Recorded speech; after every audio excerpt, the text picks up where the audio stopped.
नाज़रीन, आवाज़ टीवी के प्रोग्राम दी अज विथ मोहसिन बबर में अवां खे भलीकार। अज प्रोग्राम की शुरुआत कयूं था। PTI पारां दरख़्वास्त मोकली वही है सुप्रीम कोर्ट के, जैमें सुप्रीम जुडिशियल काउंसिल से फॉर्मली रस्मी तौर पर राब्तो किया वियो है, जैमें चीफ इलेक्शन कमिश्नर ऐं उनजा जेके मेंबर्स आहिनि उनके खिलाफ़ दरख़्वास्त कई वई त उन्हनि को जेको मिसकंडक्ट किया है, इलेक्शन ठीक नाहे कराई, जेका इलेक्शन पोइ गुज़री ऐं उनमें प्री पोल धांधली भी थी ऐं उन खां अलावा चूंड अमल के दौरान पोलिंग एजेंटन के बाहर कढियो वियो ऐं इलेक्शन कमीशन पंहिंजी ज़िम्मेवारी निभाइण में नाकाम रही, तंहिंजे करे मिसकंडक्ट में अचे थो, तंहिंजे करे उन्हनि जे मेंबरनि खे हटायो वञे ऐं उन्हनि जे ख़िलाफ़ कार्रवाई कई वञे। इहा आहे PTI जी दरख़्वास्त। ॿिए पासे फेडरल गवर्नमेंट में जेका हुकूमत है, पॉलिटिकल पार्टी पाकिस्तान मुस्लिम लीग नवाज़, उन्हनि एक दफ़ो ॿीहर ऑफर कई है PTI के अचो ॻाल्हियूं करियूं, छाकाणि त ॾफेड़ जी सियासत कंदड़ मुल्क जा सॼण न आहिनि ऐं उहो बि चवनि था त हाकारी मोट ॾे PTI ऐं उनखे सियासी थिए त उन्हनि सां ॻाल्हि ॿोल कजे ऐं अञा ताईं जमा इस्लामी जो धरणो बि मरी रोड रावलपिंडी ते हलंदड़ आहे। सो इहा कुझु सूरत हाल इस्लामाबाद जी सियासी आहे। मथां वरी हुकूमत हिकिड़ी GIT जोड़ी आहे जेका IG इस्लामाबाद जी सरबराही में हूंदी, जेको हाणे सोशल मीडिया ते ॾफेड़ पखिड़ींदो, उनजे लाइ जांच कई वेंदी। ॾफेड़ पखिड़ण वारो केरु आहे, उनजे आख़िर ताईं वेंदा, उनजी निशानदेही थींदी ऐं उन्हनि कानून मूजिबि केस हलायो हूंदो। उनमें FIA साइबर क्राइम जो सरबराह आहे, काउंटर टेररिज्म विंग जो सरबराह आहे, विंग जा डायरेक्टर IT जा मेंबर हूंदा यानी GIT जा।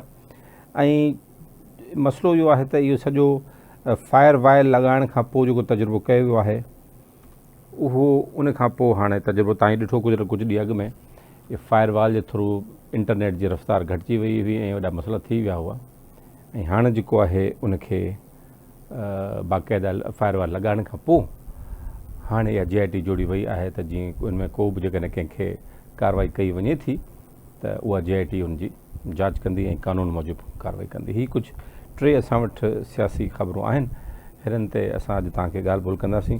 ॾिसो, हिन हवाले सां हुकूमत जूं जेके आछूं आहिनि उहो कीअं कमु कनि थियूं ऐं उन खां अलावा PTI जो जेको कैंपेन आहे सुप्रीम कोर्ट खां मदद वठण जी तमामु मामलनि में, उहा किथे छे कंदी। जी नाज़रीन, ही जेका मूं ॻाल्हि कई पई, हिन में अहम मामिलो जेको आहे उहो सोशल मीडिया वारो जेको फायर वाल जोड़ी वई ऐं उन खां पोइ हाणे उन ते GIT ठाही वई आहे। हिकिड़े लिहाज़ सां ॾिठो वञे ट्विटर बंदि आहे, उहो VPN ते हले थो, उहो सभु माण्हू यूज़ कनि पिया, गवर्नमेंट ख़ुदि यूज़ करे थी।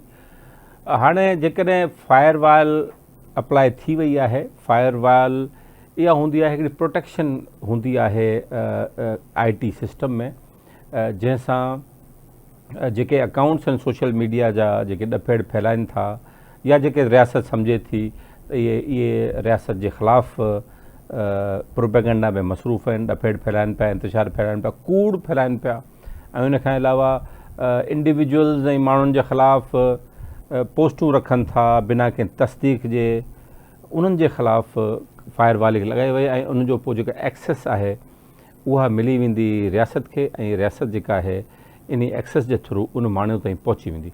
इहो तमामु सवलो आहे, हीउ कोई ॾुखियो कमु न आहे। पहिरीं कुझु हाणे WhatsApp जीअं आहे उहो फुली इनक्रिप्टेड आहे, उहा WhatsApp में जेका तव्हांजी जेका कॉल आहे उहा हिक ॿिए सां तव्हां ॻाल्हि ॿोल करे सघो था, पर उहा बिल्कुलु केरु कट नथो करे सघे, केरु रिकॉर्ड नथो करे सघे, विच में का ॻाल्हि न थी सघे। टेलीफोन में जीअं कंहिं ज़माने में थींदो उहो WhatsApp ते नथो थी सघे। पर मसइलो इहो आहे, हीउ जेको इख़्तियार हासिलु कयो वियो आहे, हिन में टेक्नोलॉजी बि कई वई आहे। हिकिड़ा हिन जा ॿ पासा आहिनि। हिकिड़ो पासो त ठीकु आहे त इज़हार जी आज़ादी ते पाबंदी आहे, पर बहरहाल इज़हार जी आज़ादी बि केसि ताईं। असां वटि त हिते जेका आज़ादी हिकिड़ी ख़ासि पार्टी खे मिली, उन्हनि जे माण्हुनि खे मिली, त उन्हनि जो मक़सदु हो त न कंहिंजो घर महफ़ूज़, न कंहिंजी घर जी औरत महफ़ूज़, न कंहिंजी ज़ाती ज़िंदगी महफ़ूज़। प्रोपेगेंडा मशीनरी हिकिड़ी कमु करे पई, उन खां पोइ उहा मशीनरी वरी ॿाहिरि इंडिया मां, दुबई मां, यूरोप मां ऐं ॿियनि मुल्कनि मां हलाई वञे पई, वरी पाकिस्तानी इदारनि जे ख़िलाफ़ु इस्तेमालु थिए पई। जज को फ़ैसिलो ॾिए पियो तव्हांजे ख़िलाफ़ु, उनजे ख़िलाफ़ु सॼी ज़ाती ज़िंदगी ते ॿियनि मलनि ते कार्रवाई थिए पई। जेको वज़ीर आयो उनजे ज़ाती ख़िलाफ़ु, पोइ तव्हां ॾिसो मुआशिरे में छा थियो, हमला थिया माण्हुनि जे ख़िलाफ़ु, इंडिविजुअल जे ख़िलाफ़ु, सिर्फ़ु इन हिकिड़ी रवैये जे करे। हाणे इन खे रियासत सम्झे थी त इहो ईअं न हलंदो ऐं हाणे इज़हार जी आज़ादी आहे ज़रूरु, पर हिकिड़ी हुनजी हद आहे, तव्हां उहा नथा क्रॉस करे सघो। पर मेनली जेका इन सॼे सिस्टम जी ॻाल्हि आहे उहा आहे त हिन में जेको ॾफेड़ फैलाईंदड़ मज़हबी मुनाफ़रत, मसलकी जेका मुनाफ़रत आहे उहो फैलाईंदड़ माण्हुनि खे रोके सघंदी। हिकिड़े लिहाज़ सां त आइडियल आहे त बिल्कुलु ठीकु आहे, ईअं हुजणु घुरिजे। दहशतगर्दी फैलाइण वारो, इंतिशार फैलाइण वारो, कूड़ फैलाइण वारो जेको बि सोशल मीडिया ते आहे कंहिंजी ज़िंदगियुनि में, उहो तव्हां कीअं था करे सघो। ॿाहिरि त एॾो कानून सख़्तु आहे, साइबर क्राइम में पाकिस्तान में मौजूदु आहे। तव्हां कंहिंजी मर्ज़ी खां सवाइ फ़ोटू नथा कढी सघो। फ़ोटू कढण जी मां ॻाल्हि पियो कयां, अञा त रखण बाद जी ॻाल्हि आहे सोशल मीडिया ते। कंहिंजी मर्ज़ी सां फ़ोटू नथा ठाहे सघो, ऐं वरी उहो हिते छा थो थिए, फ़ोटू पराई मर्ज़ी खां कढियल, पराई मर्ज़ी खां सवाइ तव्हां पंहिंजे वॉल ते रखो था, ऐं आम ॻाल्हि आहे। ऐं पोइ उहो नियाणियूं बि हिननि में पोइ मसइला थियनि था। तव्हां ख़बर केतिरा वाक़िया थी चुका आहिनि हिन वाले सां। सोशल मीडिया ते वीडियो रखियूं वञनि थियूं, ॿियूं शयूं रखियूं वञनि थियूं। ऐं उनखां अलावा ग़लति जेको अॼुकल्ह सोशल मीडिया ते तूफ़ान बदतमीज़ी आहे, ऐं जेको सोशल मीडिया ई साफ़ ई तव्हांखे नज़र ईंदा, बिना तस्दीक जे, बिना कंहिं ओपिनियन जे शयूं रखी था छॾनि, पोइ उहे फैलिजी वञनि थियूं, पोइ उनमें क़तल बि थियनि था, पोइ उनमें ॾफेड़ फैलिजे थो, पोइ उनमें तशदुद बि थिए थो, औरतुनि ते ख़ासि तौरु ज़ुल्म थिए थो, हर लहे थो, नफ़्सियाती बि ऐं ॿियो बि। उन सां प्रॉब्लम थियनि था। इन खे त रोकणु घुरिजे। इन जे लाइ त ज़रूरी आहे हिन खे रोकणु घुरिजे। हुकूमत पंहिंजो तरीक़ो इस्तेमालु कयो आहे, उहो असांजो कल्चर, असांजो रवैयो कहिड़ो ताक़तवर आहे कोन, माण्हू असांजो कल्चर जो इन शयुनि खे रोके सघनि। तंहिंजे करे ख़ुदि माण्हू सोशल मीडिया जे इन तूफ़ान बदतमीज़ी खां बि परेशान आहिनि। त इन खे रोकण लाइ हुकूमत हिकिड़ो तरीक़ेकार इख़्तियार कयो आहे। ज़रूरी आहे इन ॻाल्हि जे लाइ त उहो सियासी मुख़ालिफ़नि जे ख़िलाफ़ु ख़ामख़ा इस्तेमालु न थिए। जेकॾहिं को रियल केस आहे त ज़रूरु रियासत पंहिंजी कार्रवाई करे। जेकॾहिं अहिड़ा माण्हू आहिनि जेके ॾफेड़ फैलाइनि था, इंतिशार फैलाइनि था, दहशतगर्दी जी बि उते कोशिशि थिए थी, जंहिंसां आहे मज़हबी मुनाफ़रत ख़ासि तौर ते, ऐं ॿिया मामला कनि था, ऐं अहिड़ा कई वाक़िया आहिनि। मां तव्हांखे मज़हबी मुनाफ़रत जा त तमामु घणा वाक़िया आहिनि जेके सोशल मीडिया ते हलिया ऐं बाद में मसइला थिया आहिनि, क़तल थिया आहिनि। उहे उते उन्हनि खे रोकणु घुरिजे त जीअं हीउ सिलसिलो पाकिस्तान में बंदि थिए। ॿाहिरि तव्हां हलिया वञो, एॾी अंधेर रंगीन आहे अमेरिका, यूरोप में इज़हार जी आज़ादी जी एक्सट्रीम आहे उते बि, पर उते कंहिंजी ज़ाती ज़िंदगी में ईअं मुदाख़िलत नाहे थींदी जीअं हिते थिए थी। ऐं जेकॾहिं थिए थी उते बिल्कुलु बिना देरि केस दाख़िल थियो वञे, ऐं तव्हां केस दाख़िल कंदव त हुन माण्हू खे फॉलो करे हुनजे IT सिस्टम जे थ्रू हर फ़ोन ऐं हर कंप्यूटर जेको इस्तेमालु थिए थो हुनजो हिकिड़ो IP नंबर हूंदो आहे, हर हुनजी निशानी हूंदी आहे। उहो किथे यूज़ थियो उहा हुनजी जाइ बि ख़बर पइजी वेंदी आहे, ऐं उहो किथे यूज़ थियो आहे, कहिड़े टावर सां उनखे कनेक्ट थियो आहे इंटरनेट, उतां ख़बर पइजी वेंदी आहे। ऐं हुनजो IP नंबर ख़ुदि आहे, उहो हुनखे फॉलो करे हुन जाइ ते पहुचाए सघिजे थो जितां उहो माण्हू इहे कार्रवायूं करे पियो। त इहो घणो ॾुखियो न आहे। त जीअं मां तव्हांखे यादि हूंदो पंहिंजे प्रोग्राम में चवंदो आहियां त हीअ जेके धाड़ियल फैक्टर असांजा उत्तर में आहिनि, इहे उतां फ़ोटो बि ठाहिनि पिया, वीडियोज़ बि ठाहिनि पिया, लाइव उतां हलाइनि पिया, ऐं असां वटि टेक्नोलॉजी न आहे जो हुनखे पकिड़े सघूं। आहे टेक्नोलॉजी मौजूदु आहे, ऐं हिकिड़े मिंट में ख़बर पइजी वेंदी त हू माण्हू किथां ॻाल्हाए पियो, किथां इहो लाइव करे रहियो आहे। हीअ जेके कानून जे ख़िलाफ़ु जेके अंसर कमु कनि था, ॾोहारी माण्हू आहिनि, उन्हनि खे पकड़ण में को ॾुखियो कमु आहे। टेक्नोलॉजी मौजूदु आहे त उते बि यूज़ थियणु खपे, ऐं हिते जेकॾहिं इहे जेके मामला आहिनि हिते बि यूज़ थियणु खपे। ॾिसूं हाणे रियासत हिन खे कीअं इस्तेमालु करे थी, ऐं हिन जो जेको मस्बत इस्तेमालु आहे उहो कीअं करे थो, इन खे असांखे ॾिसणो पवंदो। तव्हांजो वठूं था हिकिड़ो ब्रेक खां पोइ ओवरऑल सियासी मामलनि ते बि ॻाल्हि ॿोल कंदासीं।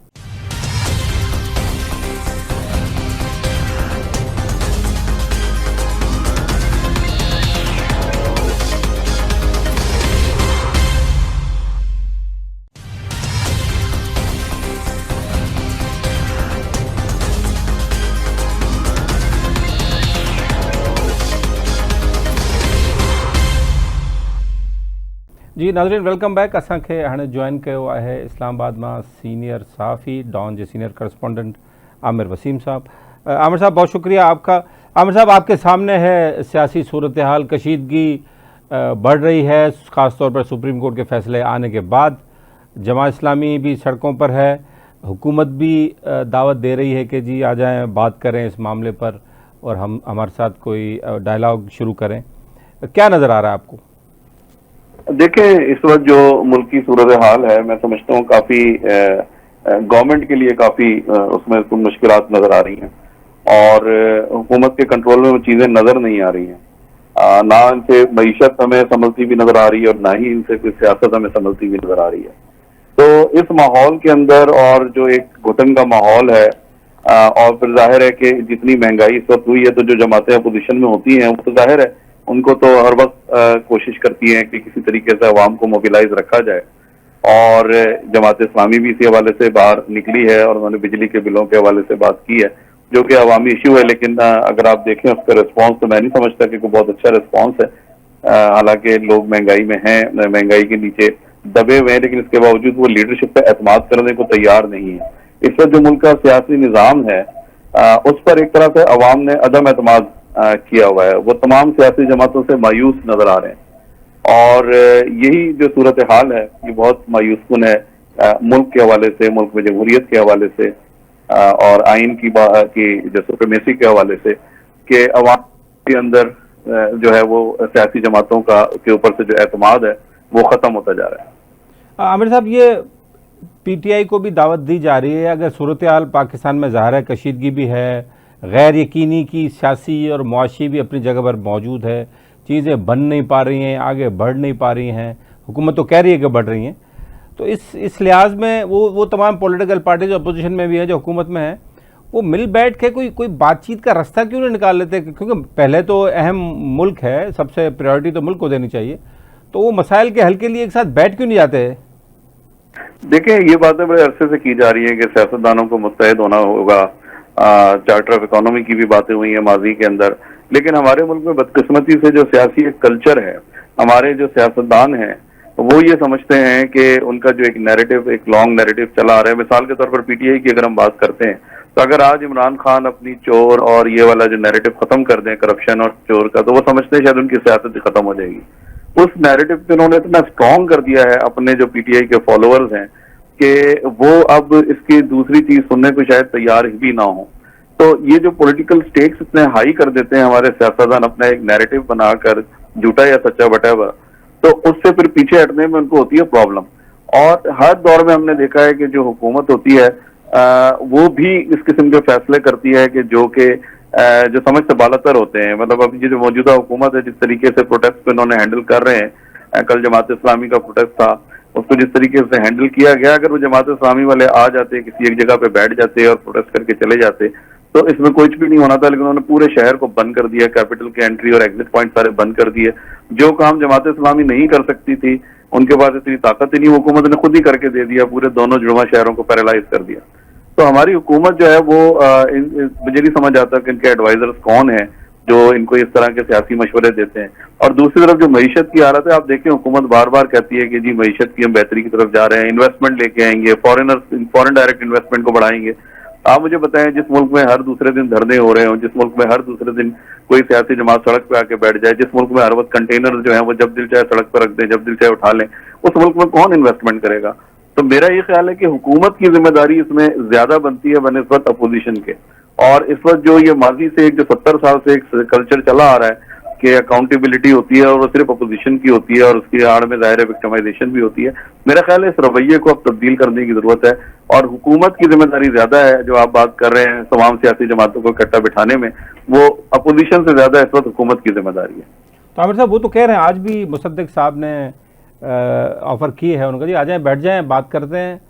तो ये कैसे, तो कोई आ नहीं रहा या उनके कहने किसी को एतमाद नहीं है, तो ये कोई थर्ड पार्टी कोई सालिसी करे, कोई बातचीत करे, तो वो भी हमें कहीं कोई थर्ड पार्टी भी नजर नहीं आ रही है। वैसे देखें, इस वक्त हम अपोजिशन को आप दो हिस्सों में तकसीम करें। एक अपोजिशन है पीटीआई की और एक अपोजिशन वो है जो पीटीआई के अलावा दीगर अपोजिशन जमातें हैं। हम बात कर रहे हैं इस वक्त तमाम जमातों को इकट्ठा होने की जरूरत है। इमरान खान साहब का, जैसे मैंने कहा कि उन्होंने नैरेटिव इतना बिल्ड कर दिया है कि अब वो हर दफा, अभी भी उन्होंने पिछले हफ्ते भी कह दिया कि हम पीपल्स पार्टी के साथ नहीं बैठेंगे, चाहे जो मर्जी हो जाए, हमें अपोजिशन में ही रहना पड़े पार्लियामेंट में। सुप्रीम कोर्ट के फैसले के बाद, उनकी सीटें बढ़ने के बाद ये सवाल हुआ था। तो इस रवैये के साथ तो जाहिर है हुकूमत की बेशक दावत देती रहे। आपको याद होगा शहबाज शरीफ साहब ने जब असेंबली में दावत दी थी तो उमर अय्यूब ने उसी वक्त उसको रिफ्यूज कर दिया था, रिजेक्ट कर दिया था। लेकिन अगर हम दूसरी तरफ की पोजीशन देखें तो वो भी हमें हक बजानिब नजर आते हैं। आप देखें उनके कितने लोग इस वक्त जेलों में हैं। 9 मई के हवाले से जो अभी तक सिलसिला चल रहा है, सोशल मीडिया के हवाले से जिस वक्त कैंपेन क्रैकडाउन की हमें शक्ल नजर आ रही है, और पीटीआई के जो लीडर्स हैं जो कि इस वक्त भी कुछ बहुत सारे जेलों में केसेस हैं, खान साहब के ऊपर खुद इतने सारे केसेस हैं। तो इस माहौल के अंदर कैसे आप एक्सपेक्ट करते हैं कि अपोजिशन सब कुछ भूल भाल के आपके साथ बैठ जाएगी? तो हुकूमत को भी कुछ CBMs जो हैं, कॉन्फिडेंस बिल्डिंग मेजर्स कुछ लेने होंगे। कुछ अगर आप एतमाद बहाल कराना चाहते हैं तो सिर्फ दावतों से काम नहीं चलेगा, आपको प्रैक्टिकल स्टेप्स लेने होंगे। आप समझते हैं हुकूमत के पास इख्तियार ये है कि वो प्रैक्टिकल स्टेप ले?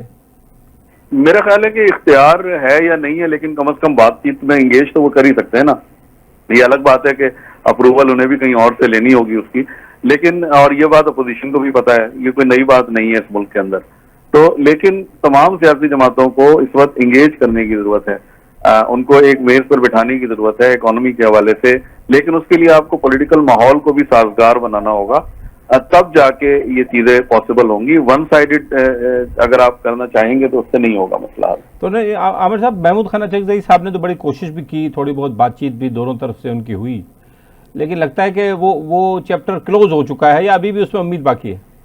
देखिए, उम्मीद तो हमें हर वक्त रखनी चाहिए, पॉजिटिव रहना चाहिए, लेकिन आपको भी मालूम है कि वो जो अचकजई साहब कोशिश कर रहे हैं, उनकी भी एक अपनी पोजीशन है, और हमारे मुल्क में जो एस्टैब्लिशमेंट का जिस तरह का रोल है, तो उसको बिल्कुल अगर आप एलिमिनेट करना चाहते हैं पॉलिटिक्स से, तो वो एकदम नहीं होगा, वो एकदम से नहीं होगा। उसके लिए सियासी जमातों को बैठ के एक पूरा एक लाहेअमल तय करना होगा, लेकिन मुझे उसमें कोई ऐसी उम्मीद नजर नहीं आ रही फिलहाल। तो फिलहाल हम ये कह सकते हैं कि डेडलॉक है और उसमें कोई ऐसी हमें मसालियत होती नजर नहीं आ रही। अभी पीटीआई की तरफ से 2-3 दिन से जो मैसेजेस आ रहे हैं, कुछ चेंज ऑफ स्टैंस नजर आ रहा है, कुछ उनकी पोजीशन में कुछ नरमी नजर आ रही है। तो अभी देखते हैं ये किस तरफ इशारा है, इससे आगे जाके कोई इसमें मजीद कोई डेवलपमेंट पेशरफ्त होती है या नहीं। अच्छा, इसमें ये पीटीआई का जो आमिर साहब सारा जो फोकस है वो एक दो जगह ही है, और वो सुप्रीम कोर्ट की बिल्डिंग है, तो उनकी तमाम सियासी हिकमत अमली, तमाम अप्रोचेज, सब चीज़ें वो वहीं से उम्मीद लगाए बैठे, एक ही दरगाह पे जा रहे हैं वो, खैर अपना दुआ के लिए।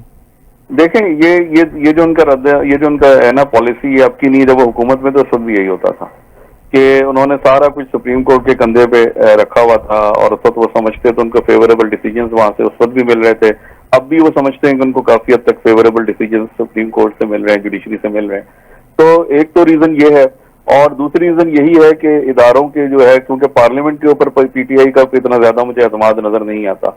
जब वो हुकूमत में थे उस वक्त भी पार्लियामेंट को जिस तरह से पीटीआई ने चलाया है, और अब इस वक्त अपोजिशन में होकर भी जिस तरह वो पार्लियामेंट को चला रहे हैं, तो पार्लियामेंट तो एक तरह से रिडंडेंट हो गया। फिर हुकूमत का अपना रवैया भी ऐसा है कि पार्लियामेंट बिल्कुल रिडंडेंट होकर रह गई है। तो अगर पार्लियामेंट का इदारा रिडंडेंट हो जाएगा, काम नहीं करेगा, तो फिर दूसरे इदारे ही आएंगे बीच में, और वही आपका कोई ना कोई रोल प्ले करेंगे। तो फिर कह रहे हैं पीटीआई तो कह रहे हैं कि बात तो हम उन्हीं से करेंगे जिनसे करनी है, और फैसले उन्हीं से ही करवाने हैं जो कि करते हैं, और वो ज़ाहिर पिंडी की तरफ इशारा करते हैं कि जी उन्हीं से बात होगी।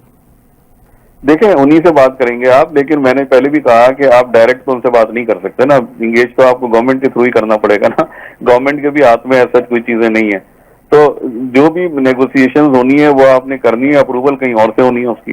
तो आप जब तक आप आपस में नहीं बैठेंगे, तो डायरेक्ट तो कभी भी पाकिस्तान में अंदर ऐसा नहीं हुआ कि एस्टैब्लिशमेंट ने इस तरह से कोई पॉलिटिकल टॉक्स में डायरेक्ट हिस्सा लिया, ऐसा तो कभी भी नहीं हुआ। गो कि उनका रोल हमेशा रहा है पॉलिटिक्स के अंदर, बड़ा बहुत ज्यादा रहा है, लेकिन इस तरह से तो हमने कभी उनकी एक्टिविटी नहीं देखी कि वो सियासी जमातों के दरमियान बैठ जाए आके, या उनका कोई बंदा बैठा हो और वो माहदे करा रहा हो और एग्रीमेंट्स करा रहा हो। ये सियासतदानों को खुद ही बैठना होगा, इनको आपस में खुद ही तय करना होगा।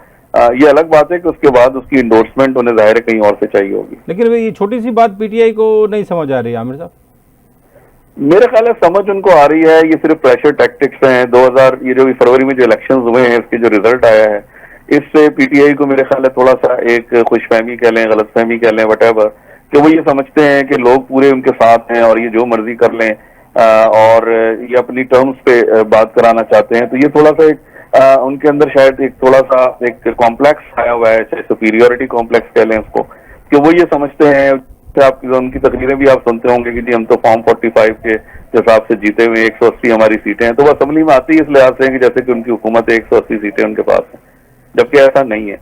तो उनको थोड़ा सा अपना जो रवैया है उनको तब्दील करना पड़ेगा। इस जो ग्राउंड रियलिटीज हैं, फैक्चुअल जैसे चीजें चल रही हैं, उसके मुताबिक उनको बैठना पड़ेगा। डायरेक्ट टॉक्स तो मेरा नहीं ख्याल के एस्टैब्लिशमेंट करेगी, और ना उन्हें करना चाहिए, और ना इस तरह किसी सियासी जमात को इन्वॉल्व करना चाहिए उनको। चल ठीक सर, आमिर साहब बहुत शुक्रिया आपका, आपने हमें वक्त दिया। नज़र आमिर वसीम सीनियर जर्नलिस्ट हैं, उन्होंने जो ख्याल था सियासी जमातों पाण में जगह वेही रहनि, इंक्लूडिंग पीटीआई ऐं गवर्नमेंट भी थोरो नरमी इख्तियार करे, तो सियासी जमातूं पाण में तय करे वठंदा आहिनि, उन खां पोइ ज़ाहिर आहे जितां अप्रूवल वठणी आहे वठी छॾनि। तेसीं ताईं त हीउ किसो ईअं ई पियो रहंदो। नज़र वठंदो ब्रेक खां पोइ हलंदासीं नौशर फ़िरोज़, उते हिकिड़ी औरत जे ख़िलाफ़ ज़ुल्म जी नई दास्तान रक़म कई वई आहे ऐं उन जूं ॼंघूं कटण जी कोशिशि कई वई आहे पंहिंजे पीउ ऐं पंहिंजनि चाचनि तरफ़ां। ब्रेक खां पोइ ॻाल्हि ॿोल कयूं था।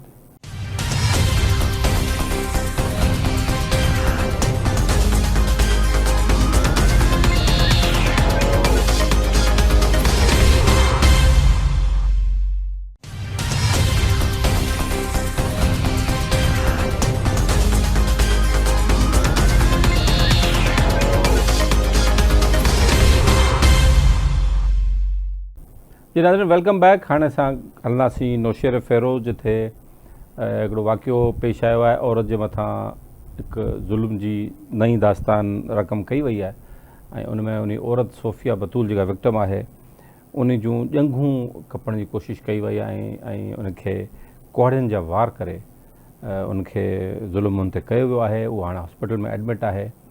हुनजे उहा ऐं वॾी ॻाल्हि इहा आहे त जो करण वारा जेके आहिनि संदसि पीउ ऐं चाचो आहिनि ऐं घर जा फ़र्द ई आहिनि। इन मामले ते ॻाल्हि ॿोल कयूं था। मूंखे जॉइन कयो आहे नौशेर फ़ेरोज़ मां असांजो रिपोर्टर ज़ाहिद कामखानी। ज़ाहिद, पहिरीं त हिन मामले जा थोरो तफ़सील ॿुधायो, इहो कॾहिं वाक़ियो थियो ऐं कीअं थियो? वॾी महिरबानी मोहसिन साहब। असल ही वाक़ियो 27 जुलाई 2022 ते 24 ते थियो आहे।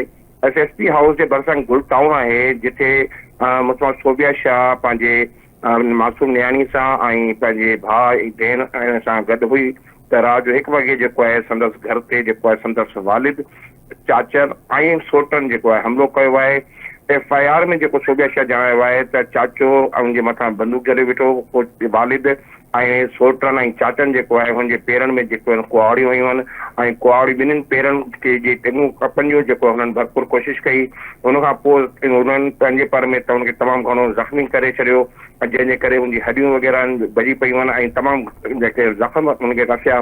ऐं न्याणी जेका आहे काफ़ी देरि ताईं जेको आहे घर में तड़पंदी रही ऐं हुनजे घर जे ॿाहिरां जेको आहे सख़्तु पहिरो हुयो जवाबदारनि जो, पर कहिड़े बि तरीक़े सां हुनजो भाउ जेको आहे पुलिस वटि पहुतो आहे। बाद में पुलिस हुते पहुची सोबिया शाह खे जेको आहे फर्स्ट एड लाइ सिविल अस्पताल नौशेरा फ़िरोज़ आंदो, जिथे हुन पंहिंजे बयान में ॿुधायो त हुन सां जेको ज़ुल्म जा जेके पहाड़ किराया आहिनि उहे ॿिए के न किराया आहिनि, पर संदसि ई वालिद ऐं चाचनि ऐं सोटनि कराया आहिनि। हुन जेको नाला हुन में ज़ाहिर कया आहिनि पंहिंजे वालिद गुलाम मुस्तफ़ा शाह ऐं जेको चाचो आहे कुर्बान शाह ऐं मोहम्मद अली शाह, इरफान शाह, शहन शाह, मुश्ताक शाह। ऐं पुलिस फौरी तौर ते जेको आहे हुन महिल जेको आहे गुनाह नंबर 271 जे तहत 324, 506/2, 114, 147, 149, 337 जे 1 जे तहत जेका आहे उहा FIR दाख़िल कई। पुलिस जेको आहे हिकु जवाबदार जेको चाचो हुयो कुर्बान शाह हुनखे काल गिरफ़्तार कयो आहे ऐं ॿियो जेको मुख्य जवाबदार हुयो हुनजो वालिद गुलाम मुस्तफ़ा शाह, अॼु हुनखे जेको आहे पुलिस गिरफ़्तार कयो आहे। हिन FIR में मजबूत तौर ते 6 जवाबदार ॾेखारियल आहे, पर मोहम्मद अली शाह, इरफान शाह, शहन शाह ऐं मुश्ताक शाह जेको आहे मुक़ामी अदालत मां जेको आहे कचो ज़ामिन कराए वरितो आहे। ऐं हिन सिलसिले में ऐं जेका सोबिया शाह आहे उहा हिन वक़्तु तमामु जेका ज़ख़्मी हालत में नवाबशाह अस्पताल में आहे, जिथे बि हुनखे थ्रेड मिलियल आहिनि। कुझु वक़्तु अॻु में मुंहिंजी SSP नौशेरा फ़िरोज़ कैप्टन सदाम सां ॻाल्हि ॿोल थी आहे। हुनजो इहो दावा आहे त हुन सिविल अस्पताल नवाबशाह में सोबिया शाह खे तहफ़ुज़ जे लाइ जेको आहे हुते पुलिस पिकट बि क़ाइमु करे छॾी आहे। ॿियनि जवाबदारनि जी ज़मानत जे हवाले सां हुनजो चवणु आहे त जिन 4 जवाबदारनि ज़मानत कराई आहे हुननि जी बेल रिजेक्ट करण लाइ बि जेको आहे उहो क़ानूनी मशवरा करे रहिया आहिनि, छाकाणि त उहो इंटरिम बेल आहे ऐं हाणे वक़्ती तौर जो बेल आहे, उहो कंफर्म बेल कोन्हे। तव्हांखे असल जेका हक़ीक़त आहे उहो इहो आहे त सोबिया शाह पंहिंजे मुड़ुसु शहज़ोद शाह सां कराची में रहंदी, उते ज़ाल मुड़ुस में कंहिं ॻाल्हि तां अणबड़ थी, पोइ जेका सोबिया शाह पंहिंजे नौशेरा फ़िरोज़ में अची रिहाइश पज़ीर थी, जिथे जेको आहे ही मुख़्तलिफ़ तरीक़े सां पुलिस खे मैसेज बि कंदी रही त मुंहिंजी हयाती खे थ्रेड आहे। आख़िर 1 महीने खां पोइ जेको आहे पुलिस हिन खे हथीको कयो ऐं हिन खे अदालत में पेश कयो, जिथे हिन अदालत में बयानु ॾिनो त मुंहिंजी हयाती खे ख़तरो आहे, मूंखे दारुल अमान मोकिलियो वञे। जिते कुझु ॾींहं सोबिया शाह जेको आहे दारुल अमान रही, पोइ हुन पंहिंजी चाची इहो पंहिंजे माइटनि जी मार्फत वरी कोर्ट जे थ्रू जेको आहे पंहिंजे वालदा ॾे ऐं पंहिंजे भाइरनि सां गॾु रहण जो चयो, जंहिंखां पोइ दारुल अमान मां जेको आहे हिन खे वापसि नौशेरा फ़िरोज़ पंहिंजे घर बि ॾिनो वियो। पर थियणु ईअं घुरिजे आहे त हिन खे सिक्योरिटी फराहम कई वञे हा पर उहा सिक्योरिटी छो न ॾिनी वई, या अदालत हिनखे कहिड़े ग्राउंड ते जेको आहे हिनखे दारुल अमान मां हिनखे घर वञण जी इजाज़त ॾिनी, उहो त अदालती ज़राए ई ॿुधाए सघंदा या पुलिस जा ऑफिसर ई हुन ॻाल्हि जो जवाबु ॾेई सघंदा। हुन खां पोइ जेको आहे हीउ जेको बेरहमाना वाक़ियो थियो आहे, रत जा रिश्ता जेके आहिनि पंहिंजे ई ॿारनि खे जेको आहे कुआड़नि जा वार करे बेदर्दी सां क़तल करण जी कोशिशि कनि या माज़ूर करण जी कोशिशि कनि, त हिन माशरे में हिकिड़ो वॾो सवालिया निशान आहे मोहसिन साहब। जी बिल्कुलु इहा ॻाल्हि ठीकु आहे तव्हांजी, त जेको वालिद आहे चाचा आहिनि सौटनि, इहो ॿुधाइजो त उते जेका विक्टिम आहे सोफिया बतूल, उहो पंहिंजे घर में पंहिंजे भाउ सां रहंदी हुई, हस्बैंड सां न रहंदी हुई, अलॻि ई उनजो सिलसिलो हो पंहिंजे मिटनि माइटनि बिल्कुलु। में। ही पंहिंजे मुड़ुस शहज़ोद शाह सां खुला जे लाइ जेको आहे हुन अदालत में दरख़्वास्त बि दाख़िल कई तलाक जे लाइ, ऐं हुन खां पोइ जेको आहे हुनजा वालिद ऐं चाचा जेके नाराज़ थिया त जेको आहे हुन तलाक जे लाइ छो जेको आहे इहा दरख़्वास्त ॾिनी आहे, जंहिं ते जेको आहे हुननि इहो जेको कमु कयो आहे। ऐं शहज़ोद शाह खे हिन केस में जवाबदार न ॼाणायो वियो आहे, इहो बि हिकिड़ो सवालिया निशान आहे। जंहिं सां जेको आहे हुन तलाक जे लाइ दरख़्वास्त बि दाख़िल कई, पर FIR में पंहिंजे मुड़ुस शहज़ोद शाह खे हुन जवाबदार न ॼाणायो आहे। अच्छा, हुनजो औलाद केतिरो आहे साईं ज़ाहिद साहब? हिकु 5 सालनि जी नियाणी आहे, ऐं हीअ पंहिंजी वालदा भेण ऐं भाउ सां गॾु रहंदी। ही गुल टाउन आहे, SSP हाउस खां कुझु फ़ासिले ते गुल टाउन में हिनजी रिहाइश पज़ीर हुई। ऐं कुझु वक़्त सां जेको आहे मुंहिंजी कुझु पुलिस ऑफिसरनि सां जेका ॻाल्हि ॿोल थी आहे, त हुननि जो इहो चवणो त हीअ सोबिया शाह मुख़्तलिफ़ ऑफिसरनि खे मैसेज कंदी त मुंहिंजी हयाती ख़तरो आहे, पर जॾहिं हू ऑफिसर हुनखे कॉल कंदा त हुन जो सोबिया शाह जो नंबर जेको आहे मुसलसल बंदि रहंदो। हुनजी लोकेशन जेका आहे काफ़ी देरि खां पोइ जेका हथ कई वई, त हुन खां पोइ जेका लोकेशन ते जेके हू पहुता आहिनि त हुन वक़्तु हू हुते मौजूदु न हुई। हुन खां पोइ हुनखे हथु करे अदालत खे पेश कयो वियो। अदालत में हुन पाण बयानु ॾिनो त हू जेको आहे दारुल अमान वञणु चाहे थी, ऐं दारुल अमान खां पोइ जेको आहे हीअ पंहिंजी वालदा सां गॾु पंहिंजे भेण भाउ सां गॾु जेको आहे रहे पई। ऐं इहो हिकिड़ो सभु ॻाल्हि उनजो जवाबु त सोबिया शाह ॾींदी, पर छाकाणि त जंहिं वक़्तु हिनखे नौशरो फिरोज़ सिविल अस्पताल में आंदो वियो त उते फौरी तौर ते हिनखे जेको आहे तिबी इमदाद ॾियण खां पोइ हीअ नाज़ुक हालत हुजण जे करे जेको आहे नवाबशाह रेफर कयो वियो। पर हिन FIR में जेको दाख़िल कई वई आहे क्राइम नंबर 271 में, हुनमें जेको आहे सोबिया शाह पंहिंजे वालिद चाचनि ऐं सोटनि खे त जवाबदार ॼाणायो आहे, पर पंहिंजे मुड़ुस जेको शहज़ोद शाह आहे जंहिंखे खां हुन तलाक वठण जी बि जेका दरख़्वास्त दाख़िल कई, हुनखे जवाबदार न ॼाणायो आहे। जी हिनमें इहो ॿुधाइजो त जेको जो भाउ आहे उहो केतिरो वॾो छा कंदो आहे? इहे ॿाहिरि त एतिरा वॾा कोन्हनि के उहे नंढा आहिनि अञा, ऐं हिनजी वालदा पीरसन आहे, ॿी भेण आहे उहा सोबिया शाह खां नंढी आहे। हिन वक़्तु बि जेको कुझु वक़्तु अॻु में असां कोशिशि कईसीं सोबिया शाह सां नवाबशाह अस्पताल में राब्तो कयूं, पर असांजो हुन सां राब्तो थी न सघियो आहे। ऐं इतला इहे ई आहिनि त सोबिया शाह जो हुते जेको हाणे अॼु या सुभाणे ऑपरेशन थियणो आहे, हिकिड़ो ऑपरेशन थी चुको आहे। ऐं छाकाणि त कुआड़नि जा वार थियला त हुनजो जेको फ्रैक्चर्स बि थिया आहिनि ऐं जेको घाव आहे उहो तमामु गहरो आहे। ठीकु आहे ज़ाहिद, तव्हांजी वॾी महिरबानी। नज़र हाणे ॻाल्हि ॿोल कंदासीं असां SSP नौशरो फिरोज़ सदाम ख़ासकली साहिब सां, जिन्हनि केस खे टेकअप कयो ऐं बिना देर जे उहे जेके जवाबदार आहिनि पीउ चाचो उहे गिरफ़्तार 2 ॼणा थी चुका आहिनि, बाक़ी ज़मानतुनि ते आहिनि, उन सां ॻाल्हि ॿोल कयूं था। सदाम साहब, thank you very much for joining my program. Saddam साहब, वॾो अफ़सोसनाक हीउ वाक़ियो पेश आयो आहे, एॾो ब्रुटलिटी सां हिकिड़ी औरत जे मथां तशदुद कयो आहे। उहे ॿिया केरु न आहिनि, पंहिंजे घर जा फ़र्द आहिनि, हुनजो पीउ ऐं चाचो ई आहे। हिन छा तफ़सील छा आहिनि त इहे तव्हां छो था सम्झो छो कयो वियो आहे पंहिंजे न्याणी सां? Thank U Mohsin. मोहसिन, असल में 3 ॾींहं पहिरियां राति जो जेको आहे पंहिंजे वालिद साहिब जेको आहे पंहिंजे भाउ सां ऐं उन्हनि जे पुटनि सां मिली करे पंहिंजी न्याणी ते तशदुद कयो ऐं उन्हनि जी ॼंगुनि खे नुक़सानु पहुचायो। ऐं हुन में तक़रीबन असांखे जीअं इतला मिलियो, असां फिलफोर जेको आहे हिकिड़ो मुलज़िम जेको आहे अरेस्ट करे वरितोसीं ऐं ॿिनि जे लाइ कोशिशि कईसीं। ऐं पोइ हुनजो फादर बि जेको मेन अक्यूज़ड हुयो उहो बि अरेस्ट थी चुको आहे हिन टाइम। रिमेनिंग हुनजा कज़िन्स वग़ैरह आहिनि ऐं उहे जेके 4 ॼणा बेल ते आहिनि। अलहमदिल्ला हिन टाइम ते जेका सोबिया आहे उहा नवाबशाह हॉस्पिटल में आहे ऐं ज़ेरे इलाज आहे। ऐं अलहमदिल्ला डॉक्टरनि सां मुंहिंजी ॻाल्हि थी आहे, उहा स्टेबल आहिनि। बाक़ी ज़रूरु उन्हनि खे ॼंगुनि में धक वग़ैरह आहिनि, उन्हनि खे थोरो टाइम लॻंदो रिकवर करण में। सदाम साहब, हीउ असांखे ॿुधायो वियो आहे त जेको बतूल आहे सोफिया बतूल आहिनि, इहे पहिरीं बि पुलिस खे प्रोटेक्शन जे लाइ दरख़्वास्त ॾींदियूं रहियूं आहिनि, फॉर्मली या इनफॉर्मली? जी बिल्कुलु, पहिरियां बि हिननि दरख़्वास्त ॾिनी। उन्हनि जी दरख़्वास्त ते असां जेको आहे कोर्ट में पेश कयोसीं। कोर्ट सगोरी जे हुकुम ते उन्हनि खे दारुल अमान बि हवाले कयो वियो। उन खां पोइ उहे पाण पंहिंजी मर्ज़ी सां पंहिंजी वालदा ॾे वापसि अची रहण लॻा। अच्छा सर, हीअ जेके तव्हां कलम लागू कया आहिनि FIR में जेको हुन दरख़्वास्त ते, ये इनमें कहिड़ियूं कहिड़ियूं टेक्निकल आहे, ज़रा माण्हुनि खे थोड़ा सम्झाइणु चाहींदासीं त हिन में त ज़ाहिर तशद्दुद ऐं इक़दाम क़तल जी बि आहे इनमें FIR में कलम लॻल, या बाक़ी जेके कलम लॻाया आहिनि उहे कहिड़े हिसाब सां लॻाया आहिनि, छाकाणि त औरतुनि ते तशद्दुद वारो मामिलो इज़ वेरी सीरियस। जी बिल्कुलु मोहसिन, हिन में अवां ॾिसंदव त इक़्तिदाम क़तल जेको आहे 324 जो कलम आहे उहो बि असां यूज़ कयो आहे। उनखे अलावा उनजी जेका ॿिया जेके हुन ते तशद्दुद थियो आहे उहे बि असां कलम लॻाया आहिनि। हिन खां अलावा फाइनल मेडिकल लीगल रिपोर्ट जेका ईंदी त उन में मज़ीद सेक्शन्स बि एड थींदा, जेके उन सां जेके धक वग़ैरह जेके लॻल आहिनि उन में मज़ीद एड बि थींदा सेक्शन्स उन में। 324 त लॻायो। अच्छा सर, हिन में अर्ज़ी आहे हिकिड़ो कुझु हिकिड़ो ॿियो बि कलम लॻंदो आहे जंहिंसां धुरियूं पाण में जेकर ठही वञनि, जेको अफ़सोसनाक आहे सिंध में आम तौर ते क़तल जा केस बि जेके आहिनि माफ़ थी वेंदा आहिनि। इहे त फैमिली आहे, हिक ॿिए खे माफ़ करे छॾींदा, इहो त आम ॻाल्हि आहे। त छा इन जी को प्रोटेक्शन FIR में या कानून में तव्हां रखी आहे त जीअं अहिड़े क़िस्म जा जेके क्राइम आहिनि उहे न थी सघनि? जी जी, उहो ॾिसो उहो ॿियनि केसिस में ज़रूरु इस्तेमालु थींदा आहिनि कलम, जंहिंखे असां नॉन कंपाउंडेबल चवंदा आहियूं, जंहिंमें राज़ीनामो क़ाबिल क़बूल न हूंदो आहे। बट हिन केस में जेका फरियादी आहे उहा पाण सोबिया बतूल पाण फरियादी आहे ऐं उन्हनि जी फरियाद ते ई असां उन ई टाइम ते FIR कईसीं। त अॻिते हली करे उहे पाण डिसाइड करे सघनि था त इहो केस प्रोसीड ई कंदा, ऐं जेका उन्हनि जी कंडीशन आहे उहा मां ॾिसी सघो था त उहे केस खे प्रोसीड ई कंदा। ऐं सर सदाम साहिब, हिन में हुनजे हस्बैंड सां राब्तो थियो आहे, उहो इन सॼे मामले में आहे न, उनजो छा रोल आहे इन सॼे केस में? जी, हिननि जे कंहिं बि ख़ानदान जे फ़र्द सां राब्तो कोन थियो आहे। हिन जी मदर आहे जेका उन्हनि सां गॾु ई आहे हॉस्पिटल में। हिन खां अलावा जेको आहे केर बि ख़ानदान में हिननि सां राब्ते में कोन्हे को।